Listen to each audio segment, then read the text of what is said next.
What's good, everyone? I was coming with an update for Pillars of Magic. Um, the game has changed a lot since my trip to Pittsburgh in November.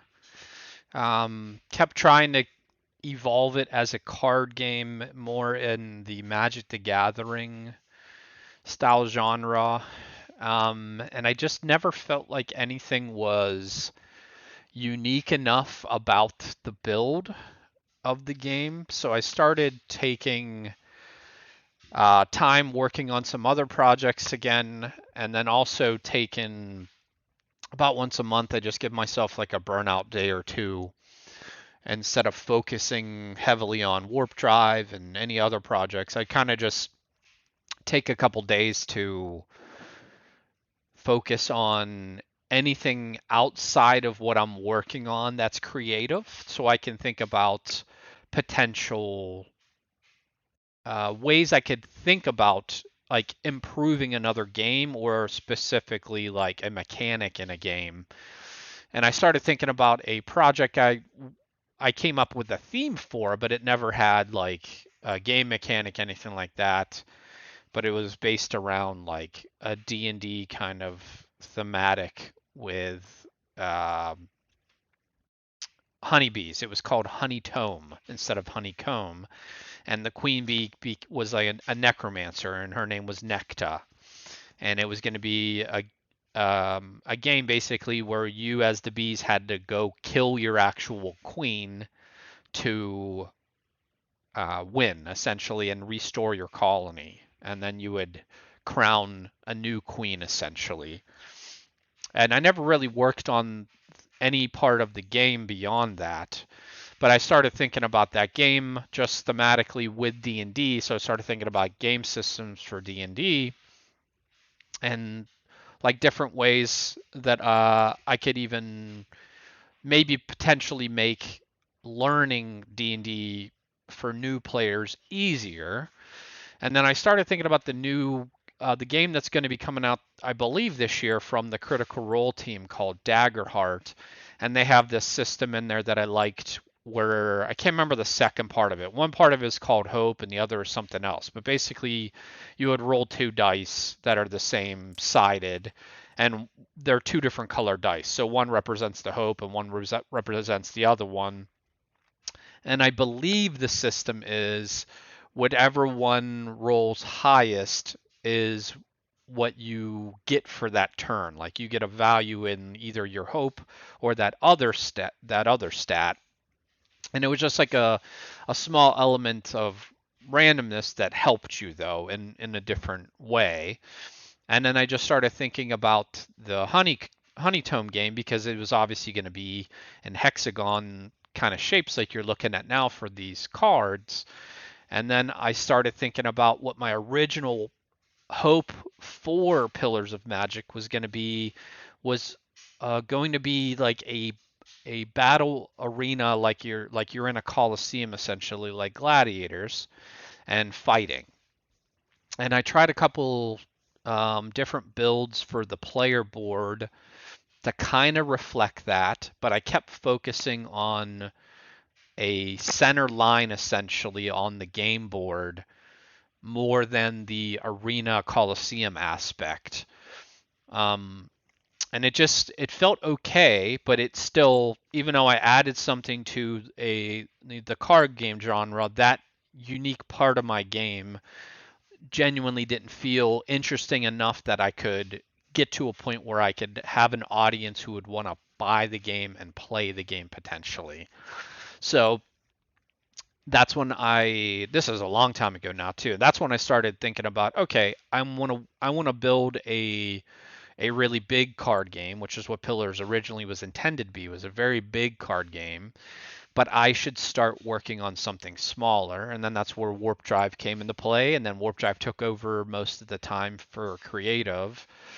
But when I did come back to Pillars in the past 6 months and tried the card game again, then I came up with another unique system that I really do like, but it still doesn't make like the card game aspect unique enough for players I don't think to jump ship on their current card game, or not even jump ship, just add pillars into their rotation of card games. So that's why I started thinking about that burnout day, where I started thinking about D&D, and then that game Daggerheart that's coming out, as well as the Project Honeytome. And then I kept circling back to my original idea for that Coliseum. So I actually built a bigger version than this. The original version here, I can even show you that really fast. The board was actually bigger than this. It was this size.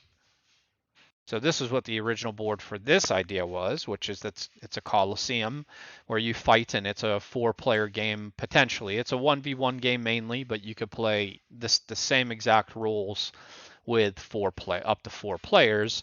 But then the more I kept evolving the game, I decided on the game mechanic that's going to be the most interesting. Is It is a movement prediction game. And I really fell in love with that idea, where basically each turn, uh, each player is going to play an ability, an action card, and a movement card, and then they're going to target one location. And then if as the game evolves, they can actually they can basically weaken their spell one of their abilities going forward by 1 point. So this is my 6th level spell. These are just generic, obviously. But if I wanted to weaken it on purpose permanently, it would make it a 5. But then I could add a second location that I target. You can only add one additional location. So it's a movement prediction game, and as you keep playing your cards, so here, if I sit down in the actual blue seat, you can see I have all these cards here. So basically, just for example, I did the 6. So you play everything in secret, and then it's a drafting game too, where you would draft 5 of these action cards. There's 19 of them here because everyone has a hero ability action card where you just cast your hero's ability from the action phase. But basically, you would play an action. I'll just grab this for now. It's fine. You do everything in secret. So you would have like a starting location for blue is here, and red is in 7. That's what the two-player game would always start as, is red versus blue. They would play 3 cards, and then I would be able to play one location. And what the location means is this is a range spell. So if my movement, I know I'm moving to space 5, I want to attack 3, 9, or 7. But I actually wouldn't attack 7 because you cannot move to the same space essentially you started on. But the cool thing is, whenever you weaken your spell, you get to then add one additional space from your target, your main target. So I could then add the 2, the 8, or the 3. I could even add the 7, but like I talked about, I wouldn't do that because they can't move to the same location they started on for the turn. So from 9, you could add the 8, the 2, the 3, the 9, the 7, the 6, and the 4 to predict basically 2 locations where you want your spell to go to for your attack. But since it's movement prediction, the very first turn they have all of their cards essentially. So they would have the same 9 movement cards. So just for an example, say I played this and then I chose 4 as the other one, but they moved over here to 8, my attack would miss, and then depending on what they did, if they would hit me or not, if they hit me, the spell that I cast would be discarded from the game. I would lose this permanently from the game essentially. If we both missed, then it would just go on cooldown until the end of the first round, which is 6 turns, those individual turns. And then the thing that's nice for the power level of the spells is all of these have actually, even though this is a power level 1, this is very useful still, because if my attack hits my opponent and theirs misses, I get to knock out whatever spell that they had cast for the turn. So if they cast their level 6 spell and I cast my 1, but they missed and I hit, then they would lose their 6 power spell here. If we both hit, then it would go to the tiebreaker, which is the power level essentially. So um, it's a we play tested for the first time yesterday, me and my friend Kevin, and it was really up tempo fast. It felt really rewarding. All the action cards. I actually had 9 action cards plus this yesterday, so I just created the rest of them last night. So it'd be fun to test all of that. All of the heroes have their own abilities and stuff as well, which they all seemed really. We played Savala versus Ashwin, so we played these two here yesterday. And Kevin won with 1 spell remaining, and I died with 0. So, but it was a close game. It was fun though. We landed on the same space a lot. Um, Whenever you land on the same space, so we both chose, like, for example, the very first turn we both chose spot 9, and then it doesn't matter what your range of your attack is. No matter what, they both would act as if they hit, and then it would go by the power level. So immediately from the first round, um, I believe Kevin hit me and knocked out one of my spells. I think I played a 2 power spell and he played a 3, or vice versa. I can't remember. But so then you don't have that spell for the remainder of the game. So it was a lot of fun. I really like this direction for the game. It is unique to my knowledge in terms of gameplay because it is purely prediction. You're trying to predict what your opponent's going to do. And then the fun thing about it is as well, say neither one of us hit, my spell would go on cooldown, his would go on cooldown, and then whatever my action card is, all 3 of these cards stay up here. So they're not going to be used until the next round essentially. So now the next turn I would play my next movement card face down on top of it. I'd play everything face down. You get your target locations back. That's the only thing you get returned. But now knowing that, my opponent knows I'm not going to move the space 5 for the rest of this round, so they can start planning around the rest of these spaces for where they try to attack. And then you can also see there are melee attacks, which is what these are, and then ranged attacks, which is the ones that say spell on them. So depending on what type, like say I cast this spell this turn, now I have 3 melee attacks left and only 1 ranged. So now my opponent can start planning around that more and trying to basically be more evasive if they were to have more spells and try to play at a distance farther from the spaces I have remaining. So they would have a better chance potentially of landing an attack while I miss because I'm going for melees 3 out of the 4 here. So 75% of my remaining spells. So, and yeah, everything went really well. Some of the wording was kind of poor, but that's what playtesting helped. Like I fixed all the wording already. I buffed a few of the heroes to make them fit this theme because they still fit into this old board's theme because the movement for this board was different than what I'm doing in the smaller arena. But yeah, it's going. It feels very promising for the one playtest. It was a lot of fun. Everything felt rewarding when it happened, which was cool. You get these at the end of each turn. You get to roll these 2 dice. So this is similar to the Dragon Heart, Dragon. I'm sorry.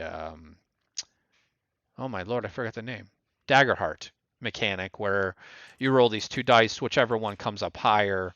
So the gray, I would get a fear token. Once you collect 3 of either token, then it lets you do something. 3 fear tokens lets you block a space for a turn, so your opponent wouldn't be able to move into it. I would say you cannot move. I'm playing my 3 fear tokens, and you would put a token into that space. So then they would not be able to move into that location for the turn. So now I have better information on where I can attack to hit them.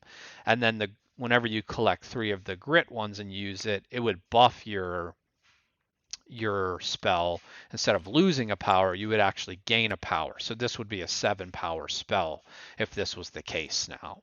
So it just helps with beating tiebreakers way more often. So you can also buff up a lot of these spells. Like yesterday, at one point, I had this, so I had 3 power 5 spells. This one went down 1, this stayed at 5, and this was boosted 1.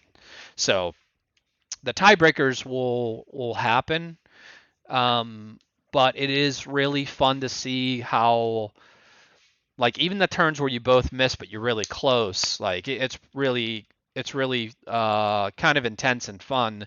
And then these action cards have things specifically for that. So there's something like the siphon card up here. If they target basically the space next to where you are, which so it's going to be a miss, you basically get to siphon whatever the power level is. So say they cast their ability, the 6 power ability, you would get to cast a 6 power ability next turn from this space for free. That's what the action card does. But it's you have to predict it, so you're getting rewarded. So next turn, then you would get to cast 2 different spells, essentially 2 different abilities, one from here and then the one from the siphon mechanic. That if you correctly predicted, the space, then you could start really narrowing down their location and doing some fun things. So yeah, I am actively looking to play test basically every day. So any day that you're interested in play testing this, we can play one-on-one. I start work every day. I usually get ready for work at 9 p.m. Pacific Standard Time, so I work overnight.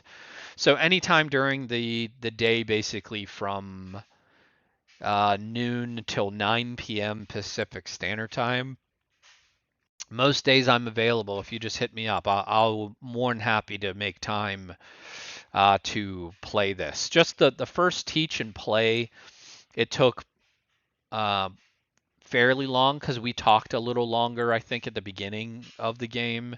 But once Kevin knew all the mechanics, the game, every turn went by really fast. So I would expect an actual game like this to last about 30 minutes, maybe honestly a little less once you do know the game.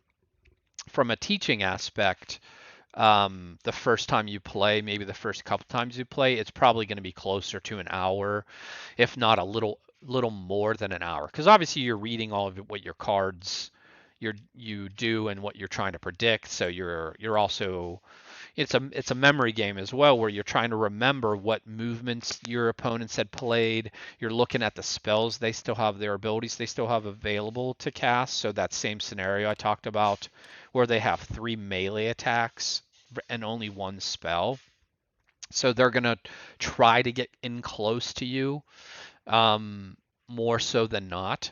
So like a good example, if you did play like your fear token here, if you moved here for this turn, and they're very high on melee attacks, this is the only space that would make sense for them to go, or the one that you're in.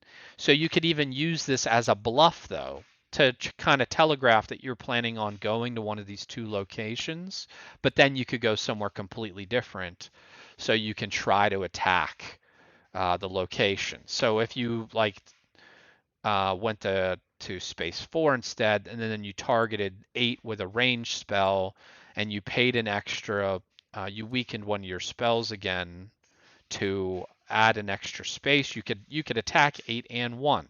So you're bluffing. So there's a lot of little things like that, which from the one playtest we did seemed really interesting, and it felt so rewarding every time that I actually landed something against Kevin. But I think we ended up surprisingly landing on the same space 4 times, and it was either 5 or 6 rounds total is what we played before he won.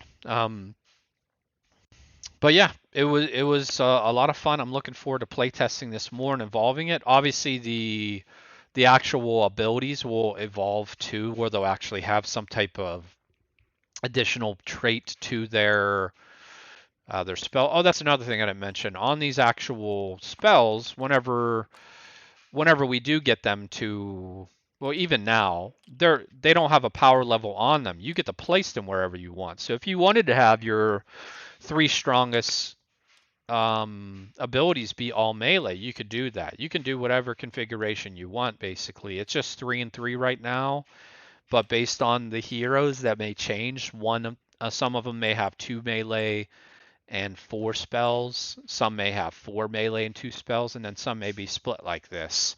But as this game evolves um, in this format, essentially, if it is something that I think is worth pursuing after I playtest more, which I feel like it is going to be right now, then these spells will also start having little tiny abilities on them as well, like you may move 1 space after you cast this ability, something simple like that. So just positional things. So if you played the 7 on a turn, so say I was Epoch, so I already played the 7 on a previous turn and I moved to 8. If you had a like an ability that says you can move 1 space after this resolves, then you could move back into the 7, even though you don't have that as one of your cards left for the remainder of the round. You can at least move back into there, um, which is just a small little advantage in the sense of it makes it less predictable of where you're going to actually move for the next turn for them to predict your attack location. If you are interested in playtesting, like I said, redhorizoncreative.com.